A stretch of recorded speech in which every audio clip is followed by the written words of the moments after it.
Well, welcome everyone. This is the last event of the season for A.P.E.X events. Those of you who have been with us all season, thank you so much for coming out to our on-campus premier event series where you can see a different topic every week. This fall, we have explored music with African instruments. We've explored science, chemistry from the Breaking Bad TV show. We've had live animals, not once, but twice on stage with Hawkwatch and also our animal ambassadors. And today we get to talk about politics. So the political arena in the United States, really actually globally, is so exciting and impassioned right now. And as part of our series, we really want to bring that conversation in by collaborating with our awesome Leavitt Center for Politics, which is run by Mary Bennett. Thank you so much for being here. Thank you. It's my pleasure and looking forward to it. Once a year, we do a collaboration where we really open up this political conversation. And the idea here is that we really want to introduce all different kinds of ideas, different groups, and really listen to how groups are formed and how ideas come to be, and then how that stuff is then put out there. So we really invite you into this very comfortable and interesting conversation that really delves with some of our sort of can be controversial topics of today. So today's group that we are featuring is the Lincoln Project. And we have one of the members of the Lincoln Project here to really just talk about everything about what this group is about, what their message is, what they're doing, what they've done, and what they're going to do next. So rather than give you any more information than that, I'd love to just take this time to welcome to the stage Reed Galen from the Lincoln Project. Thank you, Reed. Yay! No, thank you all for having me. Thank you all for having me, and thanks to everybody there for coming today. Yes, it's such an awesome opportunity for us to learn about your organization. So we're just going to dive right in because Mary and I have a ton of questions, and we love getting into this kind of stuff. But our first question, which is of course the obvious one for anybody who doesn't know, what is the Lincoln Project? You know, why was it created, and what is the mission of the group? Sure. Well, again, thanks to you all for having me into the Leavitt Center. So we started the Lincoln Project 2 years ago next month, which it feels like a lot longer than that, at least for those of us still working inside it. But the bottom line is that we all, the original co-founders, and those of us that still work on this every day, we're all lifelong Republicans. I grew up in the Republican Party. I grew up in Washington, D.C. My dad worked on Capitol Hill for people like Dan Quayle and Newt Gingrich. I ended up working for George W. Bush, Arnold Schwarzenegger in California, Senator John McCain. So we all had long and, I would say very fortuitous careers in American politics, specifically Republican politics. 2015 was a sea change for us because for the first time, we had somebody on the stage who was unlike anything we'd seen before.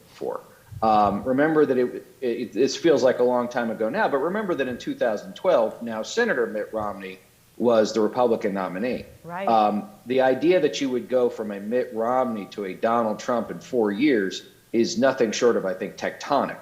But what Trump did is what he has done his entire life, which was he came in, he did the most outrageous things, said the most outrageous things, created the biggest spectacle. And as his niece Mary has said, everybody just stands there sort of with their mouths open, not understanding what it is to do.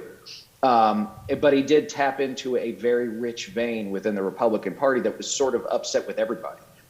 It was upset with the system writ large. It was upset with Republican elites. It was upset with people they felt like had lost touch with them. And I think that in some, they were right. Unfortunately, from our perspective, the messenger and the vehicle for that anger and that resentment was and is Donald Trump. And so I left the Republican Party in 2016, right before Trump got the nomination. I said, if this is where the party that I spent 20 years working for is headed, just count me out. Some of my fellow co-founders, people like Steve Schmidt, who I worked with for a long time, people like Rick Wilson, these guys back in as far back as 2015 were the tip of the spear of the so-called quote unquote never Trump movement. But what we saw going into 2018 and 2019 was that there are a lot of very earnest Republicans who did not like Trump. They didn't want him to be elected. No one thought he would be, and they didn't want to see him reelected. But they weren't really willing to do the things necessary to defeat him, which first and foremost was an understanding that the man has no shame. You're not going to embarrass him. The more that you call him a jerk or whatever name in the book, the more his people love him because he is those things. And so what we understood was that we had to take the skills that we had honed over decades in Republican politics, that we had used very, very successfully on Democrats, and turn them on him in particular. And this was not because we are Democrats now. We're not. Most of us are independents, although we do have Democrats in our group. But it really was a broader and bigger thing, which was we did believe, and we still believe to this day, that he represents an existential threat to American democracy, that the Republican Party is no longer rooted in those fundamental, tenets of individual liberty, a muscular and moral foreign policy and fiscal conservatism. It is now really a vehicle for people like Trump and his acolytes to, achieve power, self-aggrandizement, self-enrichment. And so we spent all of late 2019 and all of 2020 going directly at President Trump in a way that Democrats were both unwilling and unable to do, that our friends, other, anti-Trump or never Trump Republicans were unwilling to do, which is you have to go at him directly. You have to climb inside his brain, which is frankly not that hard to do because you always know where he is. And he's about the most transparent person we've ever had be president. And we had to distract him from the fight with Joe Biden and put ourselves between him and the current president. And so we spent a year doing that. And now we're, looking into the 2022 midterms and the 2024 presidential.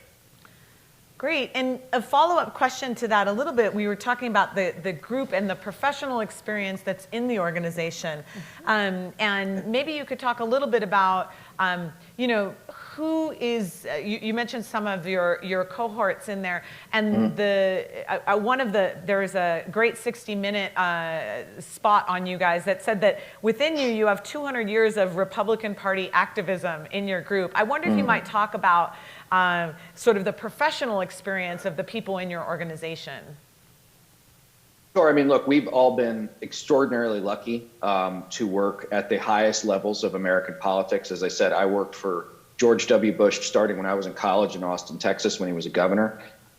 I was able to go on the 2000 presidential campaign with him, work at the White House, work on his reelection campaign, as were most of, the folks that I work with. We all achieved, again, the highest levels of, success, I would say, in Republican politics. And, in the political game, whether or not you're Republican or Democrat, helping elect a United States president is as good as it gets. And I was able to do a lot of that very early in my career. And so what I think it also taught us was how to understand national campaigns, how to take the tactics that we learned as Republicans and utilize those. I mean, we never thought, look, if you had told us 6 years ago, I'd be sitting here talking about how I, dismantle Republican candidates. I don't think I would have believed you.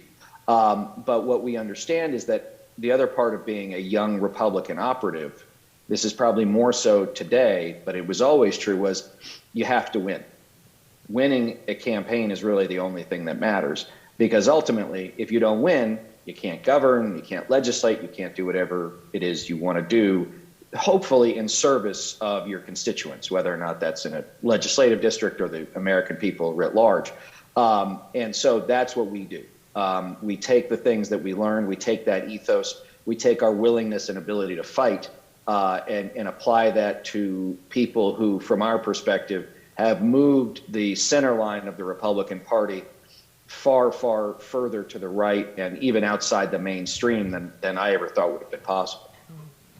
Mary, let's turn and get you involved in the conversation. What do you want to know? Well, I think a question that's on everyone's mind is, how are you funded? Sure. Listen, I mean, we are what's called a 527 organization. We are governed by both the IRS, that's the Internal Revenue Code, so 527, and we are governed by the Federal Election Commission. All of our donations are public. About 80% of our contributions are $50 or less. We report our contributions and our expenditures by law. We did it every 6 months this year, but we'll do it every 3 months next year. And there are critics who say that you are a group of political consultants who pay yourselves consulting fees and that you are doing this for the money. What is it that you would say? I would say that getting the noose on my door is not worth the money. Getting the hate mail and the death threats is not worth the money. I would say this is that, we are a group of people who did this because we believe in it. There are a lot easier and more enjoyable ways on a daily basis to make a living. We raised $100 million last year. We had no idea we were going to do that. When we started in December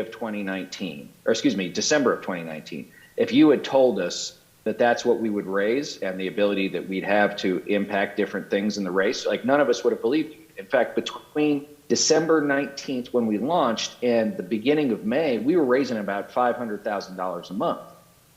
It was only after we ran a commercial in Washington, D.C. that President Trump saw that caused him to attack each of us personally on Twitter that we took off like a rocket. And we went from raising $500,000 a month to $5 million in May, $11 or $12 million a month after that. So, we do pay ourselves because listen, I wish I could afford to do this for free, but I can't. But I would say that, we have been as transparent as any super PAC.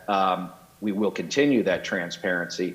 And I would say that comparatively, there's a reason why the FEC leaves a whole bunch of loopholes about how expenditures and contributions are reported. It's because the people in charge set it up that way. So we do everything legally, we do everything morally, and we will continue to do that. Thank you for your transparency on that. While we're still on the kind of who is the Lincoln Project topic, I wanted to ask about the name and the connection to Lincoln. Sure. We study history, of course, at the university, and some of our students may be just really connected to all of the Lincoln traits and everything, but some may not be. So I'd wondered if you could really share with us, what specifically about Abraham Lincoln, what specific traits, what specific qualities really, spoke to you in the organization to really make your organization be called the Lincoln Project, and what are those values? Well, I would first and foremost say he was the first Republican president. The Republican Party didn't exist until 1854. The Whigs shattered and splintered because of the slavery issue in which that divided the party. And I would say that from there, remember this, Lincoln failed a lot before he was ever really successful. In 1860, February of 1860, he gave a speech at the Cooper Union in New York City, a speech that went down as being called "Right Makes Might," and that was where he held the South to account for slavery. And it was the idea that it didn't matter what it was, what the moral argument was, what the legal argument was against slavery, what the human argument was against slavery, that Southerners who had become very, very entrenched in the idea that, this was part of their culture, states' rights, the whole ballgame, that they were going to come up with any excuse they could to continue that institution. And Lincoln called them out for it. He was nominated because of that speech, ultimately became president.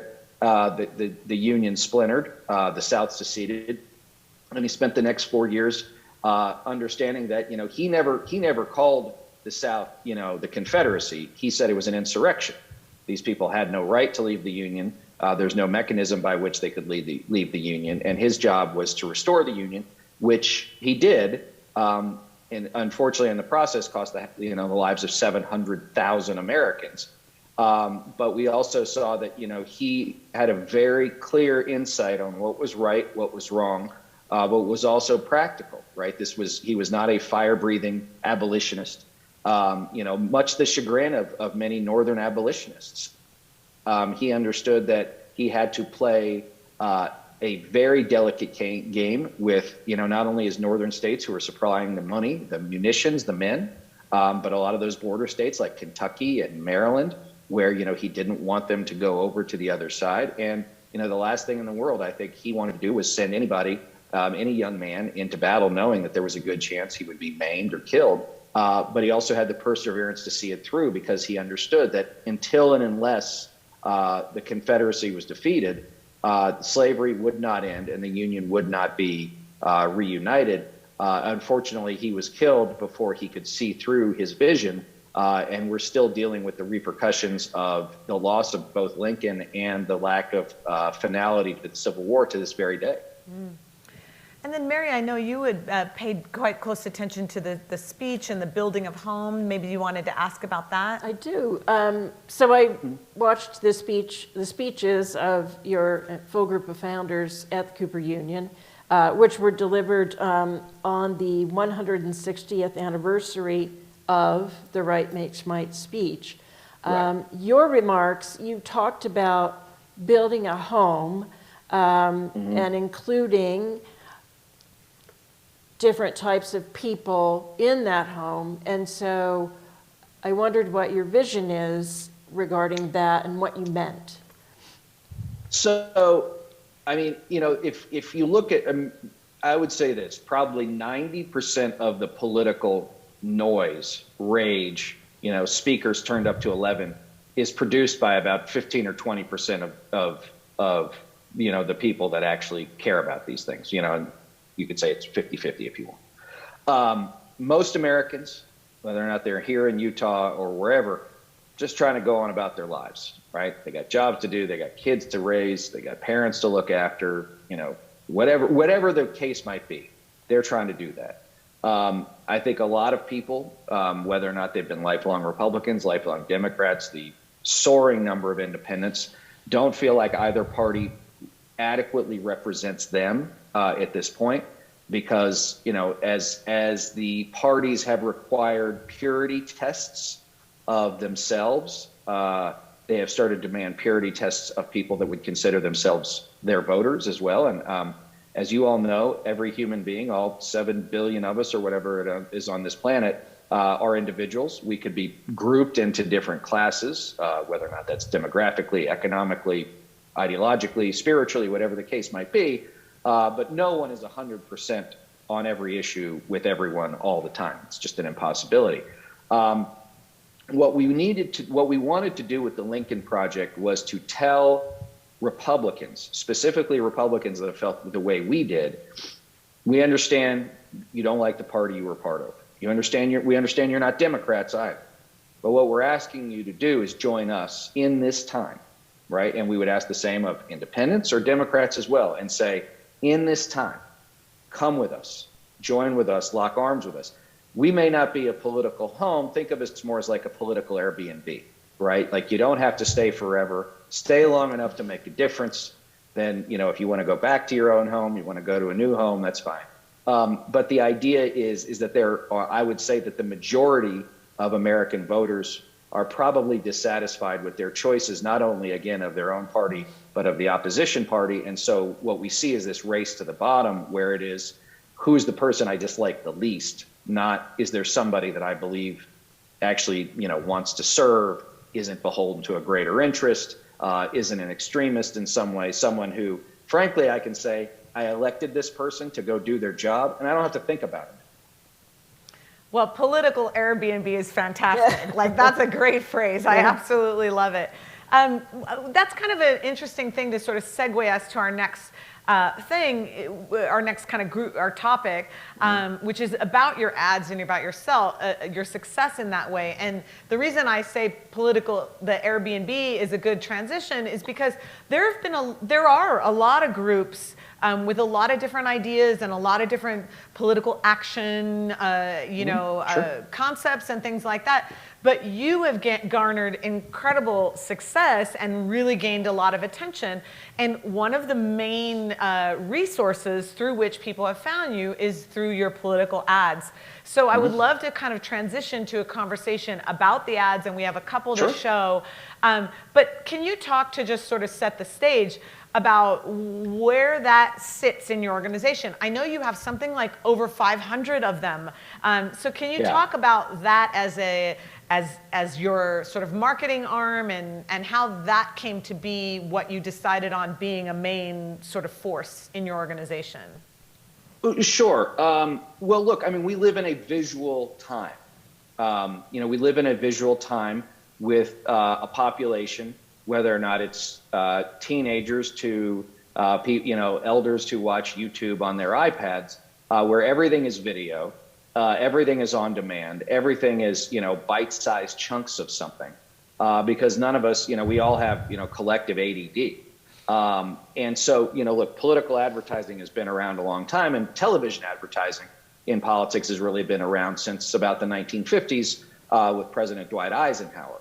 But we see ads all the time, right? Whether or not it's on Facebook, whether or not it's while you're watching a football game, and the ads that get you most, forget that you're even seeing, a commercial for a product, right? They move you emotionally, whether or not that's something that makes you feel something in your heart, whether or not that's something that makes you laugh and makes you feel better, whether or not that's something that angers you or saddens you.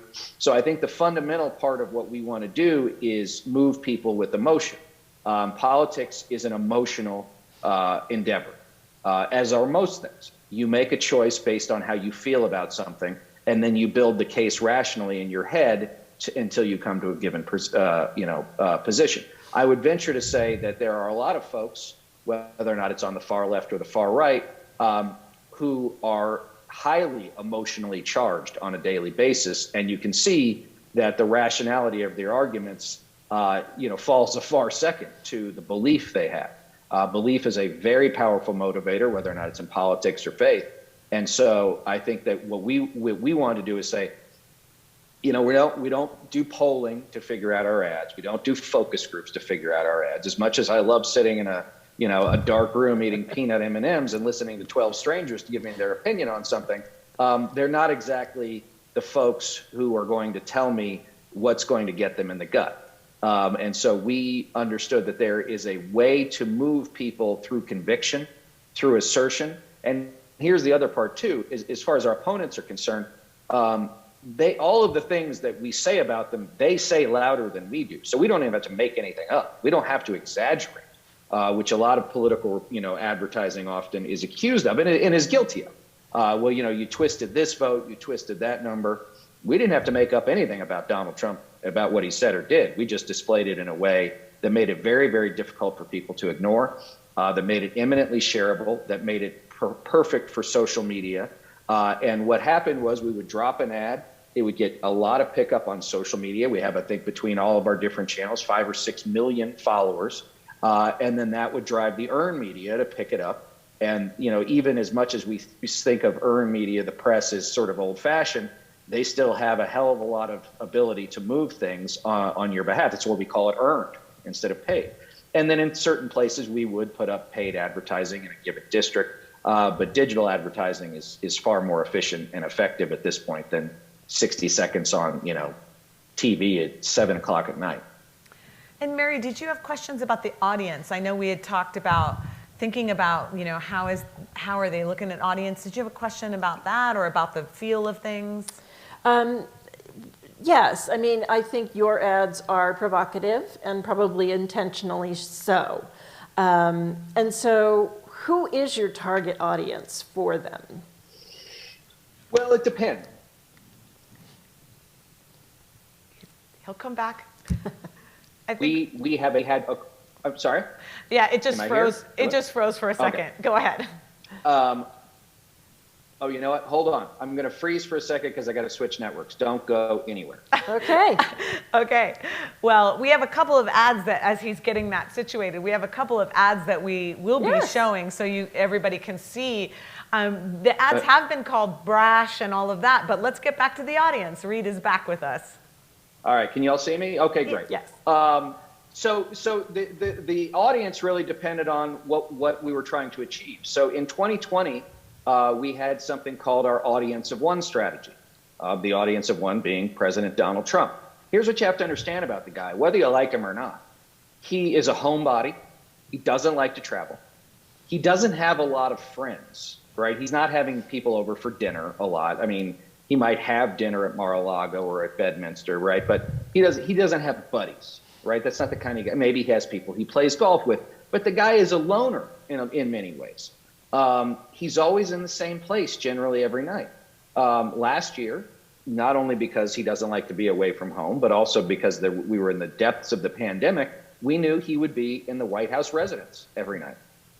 And he watches his television, Fox News, every night, and he has his remote in one hand, and at the time his Twitter handle, his Twitter feed in the other. And so we would create ads. We did create ads specifically targeted for his consumption. Oh, interesting. The first one, as I mentioned, was an ad called Morning in America, which was the one that really helped us take off. It was a takeoff on a 1984 Ronald Reagan commercial of the same name. The difference was in 1984, they were talking about all the great things that were happening, in Reagan's 4 years. We were talking about what was going to happen if Donald Trump got another 4 years. And so, that was the one that got right inside his brain, made him attack us. And, we got him on the hook. And so we would do things like when he was at West Point last summer, and there were the video of him sort of hobbling down the ramp after his speech. We created a spot called Trump is Not Well, and he went crazy. And he spent the next several weeks talking about how he was physically and mentally able to do the job.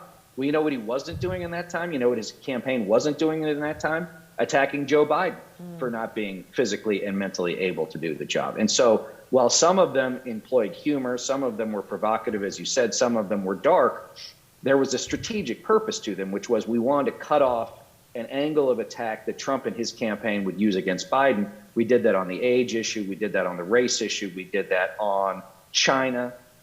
We did that on his kids because we knew that they'd go after Hunter Biden. So anything that we knew was going to be a major vector of attack for Trump and his campaign, we made sure we got there first, made him overreact, again, turn toward us. And by the time that they and remember that unlike a normal presidential campaign where you have a candidate who's going out and doing the things they do, and the campaign operates in parallel to that and in support of that candidate, Trump is everything all the time. So whatever it is he's focused on, the White House and the campaign and the Republican National Committee and everybody else is focused on too. And so it's I would say this, if I had to work for him, I don't have any hair left, but I would have torn what was left of it out because he would be impossible. He's impossible to manage. We know that. And it would be impossible to drive any sort of coherent message on a daily basis because he is the beginning and end of everything. Fascinating. That's a really interesting to hear that how you got started with the videos. Well, you have over 500, and we do want to show our audience kind of what we're talking about with the particular tone and the very provocative nature of it. And so the first one we have is Idea Called America, so Austin can get that queued up. And we do want to say that we don't, as an organization, endorse or condone necessarily any one thing or the other, but we want to show you what we're talking about when we talk about these ads as a particular trajectory in terms of the tone of this organization. So this is An Idea Called America. America is the only country founded on an idea, the radical idea that citizens could govern themselves. It was called the American experiment because there was no reason to believe it would work. A republic, if you can keep it. Every generation has been called to defend and renew the promise of America. For some, it was on the battlefield. For others, it was on the Edmund Pettus Bridge. Now, the battle has come to the steps of the Capitol itself. Democracy is under assault like no time since 1860. We have a choice: look away or stand up and fight. It's not about conservative or liberal. It's about freedom versus autocracy. We didn't choose this moment, but history has chosen us. Which side are you on? The Lincoln Project is responsible for the content of this advertising.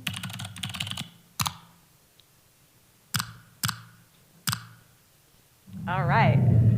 Okay, so that's a pretty, I would say maybe more moderate of the 500 set of videos. But Mary, I wanted to give you a chance to ask about anything regarding the conversation around the videos or anything get you involved again.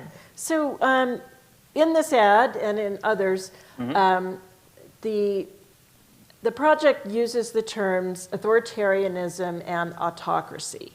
Sure. These are terms that Americans have no experience with, and Very so how do you define them? Well, I mean, I think your question is a good one, and I think it is the question of our time. We talk about democracy. We talk a lot about democracy.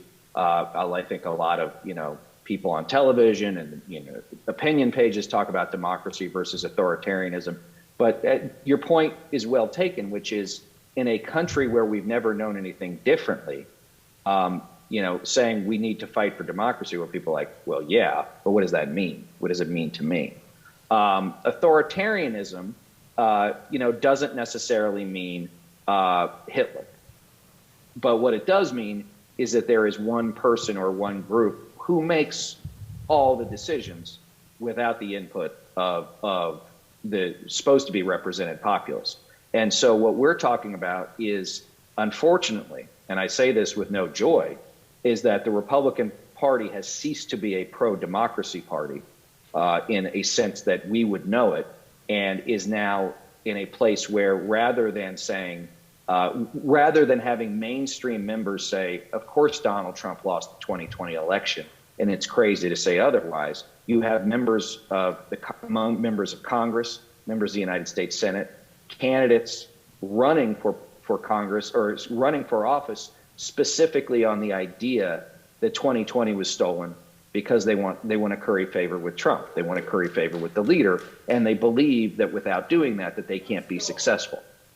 That is not a small d democratic value. I would also say that what we've seen in the run up to, I would say in the wake of November 3rd last year, where Trump refused to concede, continued to this day to spread conspiracy theories, all of which that behavior culminated on January 6th, was opening the door to violence in the American lexicon, a place it hasn't been probably since the late 60s. That is a very dangerous thing. There was an article, I think earlier this week, that talked about how anger, danger, violence has re-entered American politics. So it hasn't re-entered it. It's been here. Menace has been here for 5 years. Why so many people like me, and I think a lot of other Americans, were sort of taken aback in 2015 and 2016 was because when Trump was at a rally and somebody would stand up and start screaming at him, he'd say, beat the hell out of him, I'll pay your legal fees. Not what we're used to hearing out of somebody who wants to be leader of the free world, because it's fundamentally not a free world kind of ethos. And so what I would say is this, is that our fear is that if Republicans retake the United States House, retake the United States Senate, or take some key governor's races next year, it will be very difficult to recognize the democracy that all of us have taken for granted for so long. We'll still have elections, right? Just like Argentina has elections, and Turkey has elections, and Hungary has elections.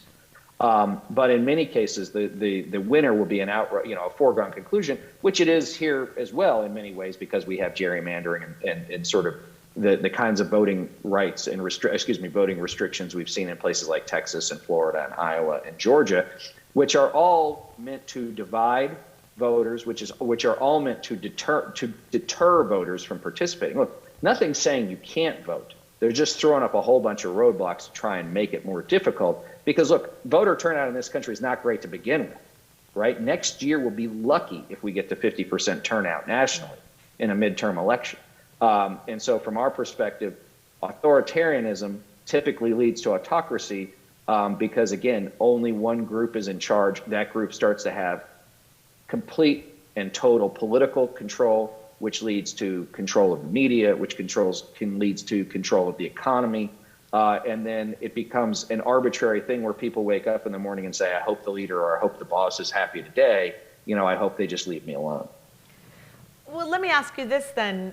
You know, if that is going to just keep escalating, and then if you're taking this slant of really provocative and strong, very, very strong emotional content ads, then are we not just keep building the fire then? I mean, is that not, or do you see yourself as part of that elevation or part of trying to calm it down? I mean, how does that play out for you? Let me answer the question this way. When an oil well catches on fire, you don't pour water on it. You don't throw sand on it. You don't hope for the oil to run out. You deprive it of oxygen. And most of the time, the way that you deprive it of oxygen is to create a secondary explosion which blows the flame off the wellhead. That's the best metaphor I can come up with why we do what we do. Saying, well, you have to face bullies with like, please don't hit me, or, you know, this isn't the way we play on the playground, right? Doesn't work. It emboldens the bully. You have to punch the bully in the nose and say, no, we're not going to do this. And so do I wish we were in a place where we were talking about marginal tax rates and parts per billion of carbon in the atmosphere? I really do. I'd love to have those arguments. That's not where we are. We are I believe the country is facing a movement that is very well funded. It has a lot of smart people that work for it. It has in a leader Donald Trump, but it has a lot of other people who are much smarter than Trump, whether or not it's Tom Cotton or Ted Cruz or Ron DeSantis, who understand that they can run Trumpism through the car wash, make it just palatable enough to vestigial Republicans that maybe they're not this bad, and they'll know how to use power. I mean, the thing that saved us and harmed us last year is that Trump didn't have any expertise in governing, any understanding of governing, or any desire to do so. These other people will know very much how to use the levers of power to their own advantage, and that's, I think, what we're most concerned about. Thank you for that. We have one more video that we'd like to show, and I believe that one is called Democracy in Action. And so, Austin, when you've got that ready, let's go ahead and show it, and then maybe Reed can talk about it a bit afterwards.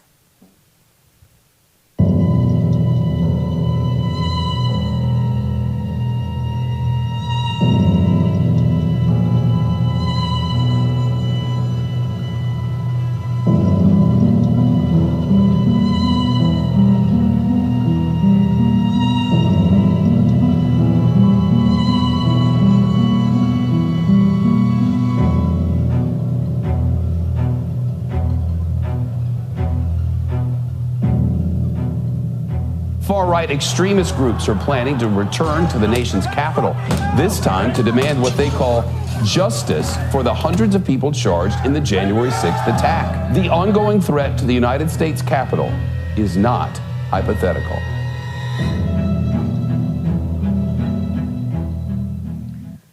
It's quite ominous.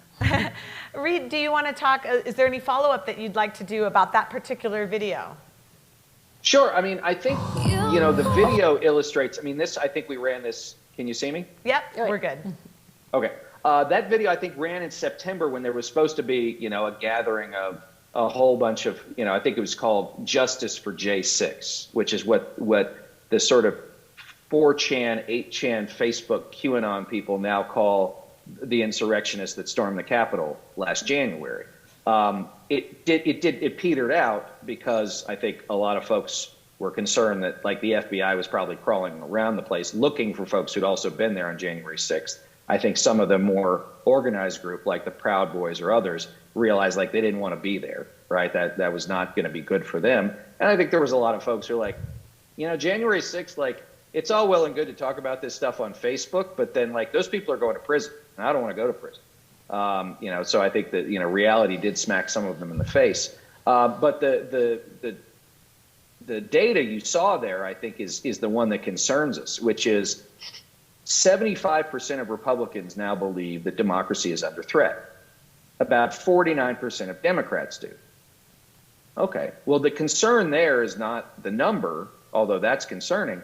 It's that 75% of Republicans believe democracy is under threat because they now believe that last year's election was fraudulent and stolen. Only 49% of Democrats believe that democracy is in trouble because of the threat that we believe is out there. So what you see is you have a very motivated, as I said, and well-resourced and relentless movement who believes that the things that we've seen since January 6th were necessary to preserve American democracy, when in fact we know that 2020 was the safest and most secure election in American history. 2/3 or 3/4 of Republicans don't believe it, to the point where they don't believe in the system, and less than half of Democrats currently recognize the threat. And the dichotomy of those things is very concerning to us. Thank you. Mary, is there anything else you'd like to touch on as we're in this kind of emotional content, the controversy of it all, or do you want to move on and get to our next topic? Well, I do have one question. I'm old enough to remember when politics was fun, and we had Hubert Humphrey was the happy warrior, and we had Dick Tuck, who's a famous prankster, and in the 60s and 70s, and maybe that's a luxury we don't have now. But do you think there will ever come a time when politics can be fun again? Boy, I sure hope so, because this is hard on everybody. I mean, it would be one thing if we just had very different political views of the country. But what we're seeing now is that those views impact everything. School boards, vaccines, what sports star you like or don't like, right? It pervades everything. And so it just makes it very, very difficult for folks to say, oh yeah, this is so much fun. Do we have fun when we're in a scrap? We do, but that's our particular psychosis, right? So do I think we can get back to that? I think we can, but only after we've come through this turbulent period where we believe that those who don't believe in the system, who don't have faith in democracy, and who don't see being elected to office as a position of public trust, but as a position of self-advancement, can we get back to the kinds of things, as I was talking about, where we're arguing about issues that do matter to a lot of Americans, as opposed to just pure, raw, belief, ideology, and political conflict. I think that that's possible, but I think it's a long road, probably 6, 8, 10 years till we can start to see that again. Thank you. We've talked a lot about the ads, but social media has been, as you mentioned, of course, Twitter earlier, and we all know how Twitter has played a part of and continues to. I was just curious about your current thoughts about social media right now, strategies. Is Twitter still the go-to? Do you see new things on the horizon? If you could just talk about that component of your organization a bit. Sure. I think social media, paired with a pandemic and the largest economic social dislocation that we've had in decades, has all made a pretty noxious brew. I think on Twitter is good because that's where reporters live, right? That's where newsmakers live. It is not pictures of your family or your dog or stuff like that. I mean, you can do that, but that's not usually why people use it. It is also an incredibly toxic place to spend any time. There is a lot of ugly, hateful rhetoric that is posted there on a daily basis. But I would say that and then there's TikTok, which is, the new thing for the kids in the audience there. I've seen it, but I couldn't tell you for my life how to make it work. And then I would say, Facebook. And I think Facebook is the one that has the most to answer for when it comes to this, and YouTube as well, because their algorithms reward ugly content that they believe will make the viewer angry, or, emotionally, tense up. And so I don't know if that's by design, if it's by accident, whatever the case might be. But I'll say this is that, for every, Steve Bannon, right, who goes out and says something crazy, there's thousands of people, in closed Facebook groups or Telegram channels or whatever the case might be, pushing, conspiracy theories back and forth. And what you see is that social media now, if, the darker and weirder the place, it only takes sometimes hours or a few days for that to escalate from the depths of the internet all the way to Fox News, OAN, Newsmax, and then it's splashing throughout the world. So I think that the impact of social media can't be underestimated. It doesn't appear that Mark Zuckerberg or Facebook are going to do anything about it, so we shouldn't expect that they are. But we should recognize that it is a threat.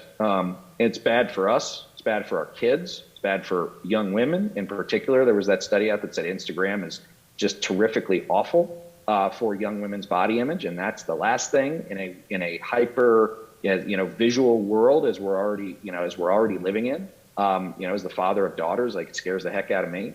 So I think that we used it as a tool because we knew that that's where the people that we wanted to see it to drive the message further and wider, that's where they tend to sit. But there's a lot of it out there that is really ugly. And it's what's fascinating, and I say that using it is like the scariest way, is that the crazier the thing that pops up on social media, the faster and deeper it spreads.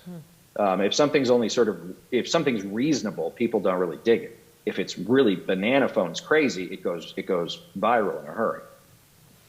Well, it's interesting. It's so true. We're seeing the effects of social media, of course, not just politically, but in all the arenas, as you mentioned, with personal image, self-esteem, all of these kinds of things.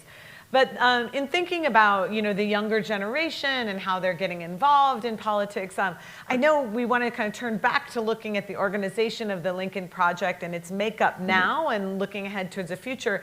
And Mary, I think you had a question about the makeup of the organization and some of the workforce. Absolutely.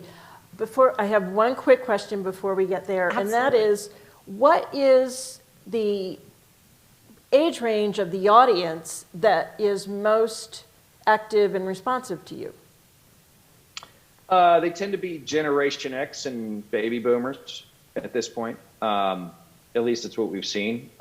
Mostly men, almost 70% men, which surprised us. And so, yeah, we have, we tend to be more followers in bigger cities, not surprisingly, but we do have support in all 50 states. So, yeah, I think that the folks that follow us tend to be more suburban, educated, informed voters, and frankly, those are our audiences. So that works out well for us. That's interesting. I heard I think it was on the 60-minute the article or show where also you've been interested to see how sometimes, in some cases, it doesn't sound like it's the majority, but wives kind of get emotionally involved and start to move to your organization and then bring the husbands along with. Have you found that to be increasing or decreasing as time goes on? I don't have any data on that, but I would say this is that it would not surprise me. I would say if we've had NASCAR dads and soccer moms, I think that the current unicorn in American politics is the white suburban woman. That's the voter that both parties want desperately, because they are the ones that swing. Let's just take Northern Virginia, for example, the election that we just had in Virginia. Most of those people in Fairfax County and Loudoun County, Alexandria and Arlington counties, upper income, educated, white, probably professional, kids either go to a very good public school or a private school. They voted for Joe Biden by more than, by 10 points over Donald Trump. They elected Glenn Youngkin 2 weeks ago. Not because they were Trump voters, but because they were so singularly angry about the fact that Virginia schools were shut down for nearly 2 years. And that it was 80,000 votes, right? Those votes could have gone to Terry McAuliffe, but instead, the anger over kids being home for 18 months. Look, our kids were home for 3 months, and then as everybody knows, that Utah schools have been open. I can't imagine what my wife would feel if the schools have been closed for a year and a half. And so I would say that, yeah, they are a very powerful bloc in American politics.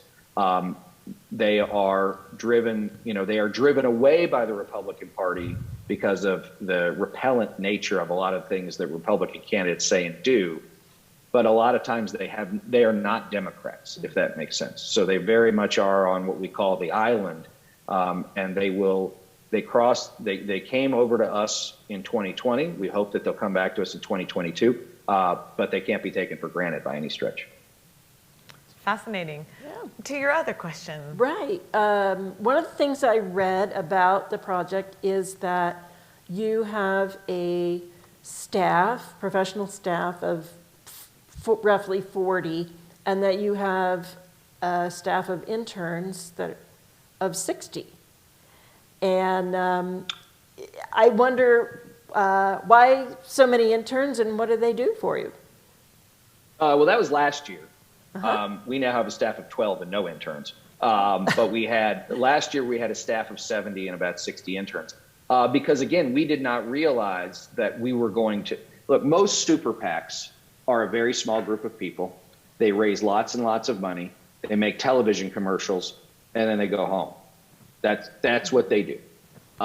We realized that we had both the ability and the necessity to be something different than that. And because of the funds that we were raising, we were able to do that. And so we had full-fledged campaign operations in many target states. We had regional press operations, regional political operations. We were doing work with many different groups and many different places, whether or not it was veterans, the African-American community, the Latino community. And so, again, this just precipitated the need for a whole heck of a lot more manpower than we had expected. Now we are in a place where we know and that's the other part too, is, having done this on the fly, we went from like 5 people on staff to 60 in like 6 weeks. Wow. Right? So like the scale process was very fast. Most campaigns or committees don't keep a full-fledged staff through the off year. Just fundraising drops off, the work drops off. You just don't need as many people. We'll staff up again. I don't think it'll be anywhere near what we had last year, because we're also more efficient. We also know what we're doing better than we did last year, whereas last year was a running gun battle from May 5th to January 6th. I don't want to say we've had much of a breather, but we've learned a lot more about how to be efficient with our funds and with our people. Well, thank you for that. Looking ahead, and we just have maybe a few minutes left, I'd love to just ask you sort of, where do you see the future of the Lincoln Project? Where do you see yourselves going? How would you like to be involved in 2024 and beyond? What are some goals? Sure. What does the picture look like to you as you move forward? So our goals for 2022 are to ensure that Democrats maintain their majority in the U.S. House, to grow their majority in the U.S. Senate, to ensure that Democrats either retain or gain the governorship in places like Wisconsin, Michigan, Pennsylvania, Georgia, and Arizona. Those are states that have very conservative, pro-Trump legislatures. And I'll be very candid, our fear is that if those places have Republican governors come 2024, that the chaos that will ensue by multiple slates of electors being sent to Washington, people deciding what they're going to say is credible and what isn't, is a very dangerous place.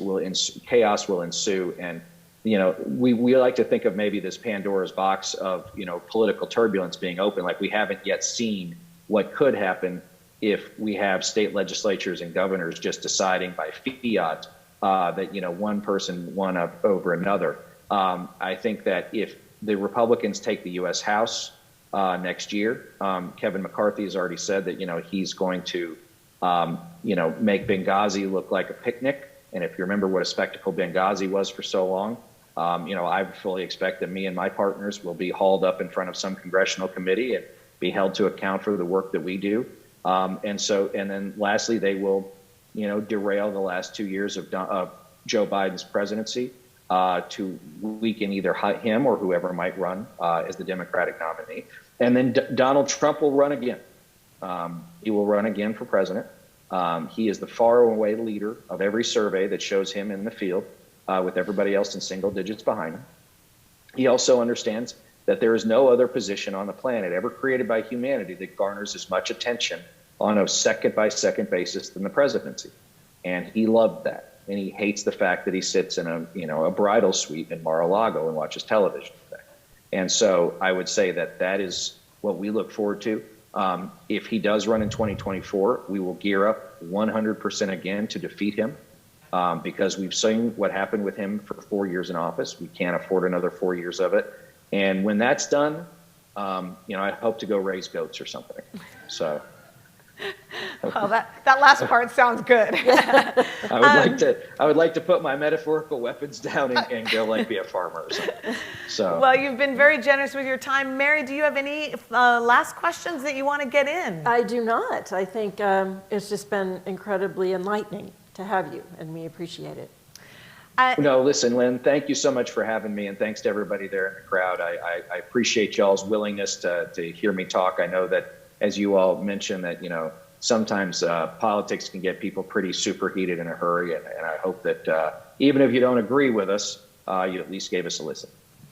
Yes, we appreciate to just have the conversation wide open. We thank you for your time. And we want to say to everyone, we will be on the radio with Reed at 3 p.m. on KSUU Thunder 91.1, and that'll turn into our podcast later. So if you'd like to hear more, Mary and I will continue the conversation. We have tons of questions, as you can see. So thank you again, Reed, and we'll see you on the radio later. That is our last event of the season, everyone. We're going to let you go into Thanksgiving and enjoy your families, and then students get ready for finals, study hard, and then everybody have a well-deserved Christmas break. We'll be back mid-January. We have a whole nother lineup as usual, faculty distinguished lecture. We have more authors. We have all kinds of events planned for you in the spring. If anybody's interested in taking the class, it's A.P.E.X 2010, and it's a pass-fail class, a great way to raise your GPA. You can find it in the course catalog. But until then, we will sign off and say happy holidays from A.P.E.X Events. Thanks, everyone. Bye.